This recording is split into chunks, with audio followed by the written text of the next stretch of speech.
कलयुग में सुख को परिभाषित करना चुनौतीपूर्ण हो सकता है, क्योंकि यह युग भौतिकवाद, प्रतिस्पर्धा और अशांति से भरा हुआ है। परंतु महादेव के दृष्टिकोण से कलयुग में भी सच्चा सुख संभव है। सुख का अर्थ है मन की शांति, आत्मिक संतोष और संतुलन। कलयुग में सुख पाने के लिए यह समझना जरूरी है कि सुख किसी बाहरी वस्तु, संबंध या भौतिक उपलब्धि में नहीं है, बल्कि यह हमारी आंतरिक स्थिति और जीवन के प्रति दृष्टिकोण पर निर्भर करता है। कलयुग में सुख कैसे पाया जाए? 1. भौतिकता से परे संतोष। कलयुग में लोग अधिक से अधिक पाने की होड़ में रहते हैं, लेकिन सच्चा सुख तब आता है जब हम जो हमारे पास है उसमें संतुष्ट रहना सीखते हैं। संतोषम परमम सुखम। महादेव की यह शिक्षा कलयुग में भी उतनी ही प्रासंगिक है। 2. ध्यान और आत्मचिंतन। महादेव की तरह ध्यान और आत्मचिंतन करने से हम अपने भीतर शांति पा सकते हैं।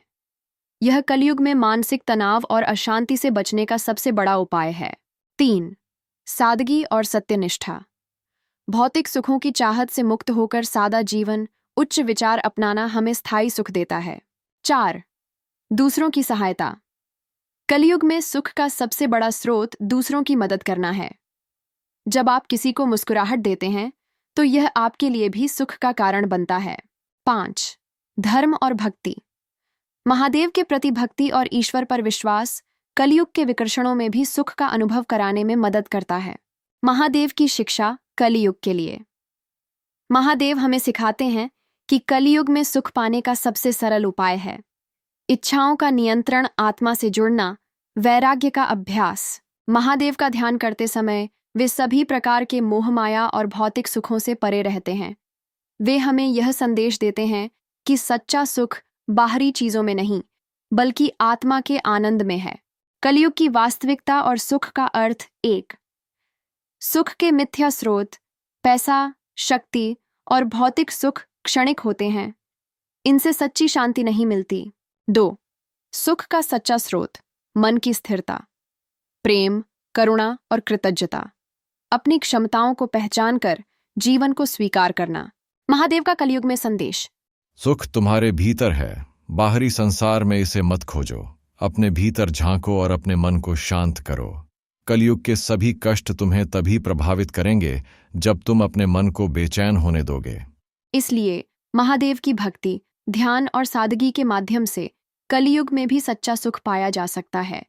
सुख को महादेव के दृष्टिकोण से समझने का प्रयास करें तो यह एक ऐसा अनुभव है जो आत्मा की शांति और संतोष से जुड़ा होता है। महादेव, जिन्हें योगेश्वर और वैराग्य के प्रतीक के रूप में जाना जाता है, सुख को बाहरी वस्तुओं और इच्छाओं से नहीं, बल्कि आत्मज्ञान और संतोष से प्राप्त मानते हैं। उनके अनुसार सच्चा सुख तब मिलता है जब व्यक्ति अपने भीतर झांकता है और स्वयं के साथ संतुलन में रहता है। सुख की परिभाषा जानने के लिए चलिए सुनते हैं एक राजा और महादेव की कहानी।